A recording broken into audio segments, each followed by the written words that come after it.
ఉమ్మడి నిజామాబాద్ జిల్లాలో ధాన్యం కొనుగోలు కేంద్రాలు శరవేగంగా ప్రారంభించారు. కానీ రాష్ట్ర ప్రభుత్వం అనుకున్న దశగా అధికారులు పనిచేయలేకపోతున్నారనే ఒక ఆరోపణ అయితే వినపడుతుంది. ప్రస్తుతం ధాన్యం కొనుగోలు కేంద్రాలకు సంబంధించి ఇప్పటి వరకు 67,000 మెట్రిక్ టన్నుల ధాన్యం సేకరణ అయిందని చెప్పుకోవచ్చు. ధాన్యం కొనుగోలుపై అధికారులు ప్రత్యేక దృష్టి సారించాలని చెప్పి ఇప్పటివరకే జిల్లా కలెక్టర్ ఆదేశాలు జారీ చేశారు. కొనుగోలు కేంద్రాల్లో రైతులకు ఇబ్బందులు తలెత్తకుండా చర్యలు తీసుకోవాలని కూడా ఆదేశించారు. జిల్లాలో 466 కొనుగోలు కేంద్రాలకు ప్రతిపాదించగా 324 కొనుగోలు కేంద్రాలు ప్రారంభమయ్యాయని చెప్పుకోవచ్చు. ఈ నెల 1వ తేదీ నుంచి పూర్తి స్థాయిలో కొనుగోలు కేంద్రాలు అందుబాటులోకి వచ్చాయని చెప్పుకోవచ్చు. పార్లమెంట్ ఎన్నికల కోడ్ ఉండడంతో ప్రజాప్రతినిధులు ఎవరు పిలవకపోయినప్పటికీ కూడా అధికారులు శరవేగంగా ప్రారంభించారు. కానీ ఈ ఏడాది యాసంగి జిల్లాలోకి సంబంధించి వరి సాధారణ సాగు విస్తీర్ణం అయితే 1,13,00,000 హెక్టార్ల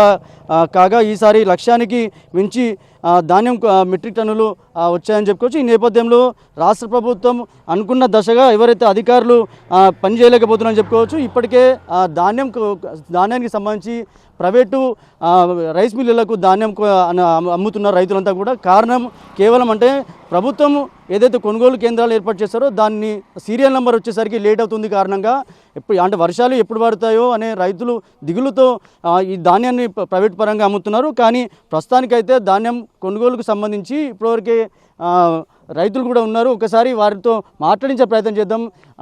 ఏదైతే ధాన్యం కొనుగోలుకు సంబంధించి ఇప్పటివరకే ప్రైవేటు పరంగా అమ్ముకుంటున్నారని చెప్పుకోవచ్చు. సీఎంఆర్కి సంబంధించి ప్రభుత్వం రైస్ మిల్లులకు ఇవ్వాల్సిన ధాన్యం ఏదైతే ఉందో గత ప్రభుత్వంలో ధాన్యం అంతా కూడా బయట వ్యక్తులకి ప్రైవేట్ పరంగా అమ్మేశారు. ఈ నేపథ్యంలో ఆ ధాన్యాన్ని ఏదైతే స్థిరపడడానికి ఏదైతే ఇప్పుడు వచ్చిన ధాన్యం ఏదైతే ఉందో ఆ ధాన్యాన్ని ప్రైవేట్ పరం ఎవరైతే రైస్ మిల్లు ఉన్నారో వాళ్ళంతా కూడా దీన్ని ఏదైతే సర్దిద్దుబాటు చేసే విధంగా పాల్పడుతుందని చెప్పుకోవచ్చు. ఒకసారి మాట్లాడించే ప్రయత్నం ఎంత ధాన్యము చేశారు మీ ధాన్యం ఎంత ఉంది? మాది ఒక 150 ఉంటుంది. 150 ఉంటుందా? ఎవరికి అమ్ముతున్నారు మరి? ఆల్రెడీ కొనుగోలు కేంద్రాలు ప్రారంభించారు కదా, సొసైటీకి అమ్ముతున్నారు లేకపోతే ప్రైవేట్కి ఇచ్చేస్తున్నారా? సొసైటీకి ఇస్తారా? ఎంతనే ఎంత పలుకుతుంది ఇది? 21,000. అంటే ఎండిందా మంచి ధాన్యం ఇది? ఎండిందా? ఎండింది. చెప్పండి అన్న, అంటే ఎంత ధాన్యం ఉన్నది ఇప్పటి వరకు? అంటే తేమ శాతం ఉన్న ధాన్యం ఎంత అమ్ముతున్నారు లేకపోతే ఎండబెట్టి అమ్ముతున్నాం? ఎండబెట్టి అమ్ముతున్నాం. ఇప్పుడు తేమ శాతం ఏం లేదు. సొసైటీకి అమ్ముతున్నారు? సొసైటీకి అమ్ముతున్నాం. ఇప్పుడు అమలు చార్జెస్ అవన్నీ ఇస్తున్నారా? అన్ని 14 రూపాయలు ఇస్తున్నాం అమలుకి. అంటే ప్రభుత్వం చెప్పింది కదా ఇది ఇంత ధాన్యం అంటే అందుకంటే ఎక్కువ ఇస్తున్నారు, డబ్బులు తక్కువ ఇస్తున్నారు. 14 రూపాయలు ఇస్తున్నాం మేము. ఇప్పటికైతే ఎక్కువ లేదు. అంటే గత ప్రభుత్వానికి ఈ ప్రభుత్వానికి ఎట్లుంది సార్? ఇప్పటికైతే పర్వాలేదు మాకు.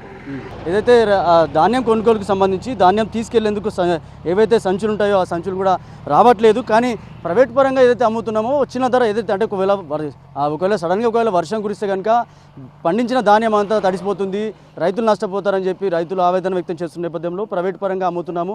ఏదైతే సొసైటీకి సంబంధించిన వాళ్ళు ఎవరైతే ట్రాన్స్పోర్ట్ ఛార్జెస్ కానీ అలాగే అమలు ఛార్జెస్ అన్నీ తీసుకున్నప్పుడు కూడా అక్కడ నుంచి సంచులు రావట్లేదు. ధాన్యం అంతా కూడా రోడ్లపై ఎండబోస్తున్నాము.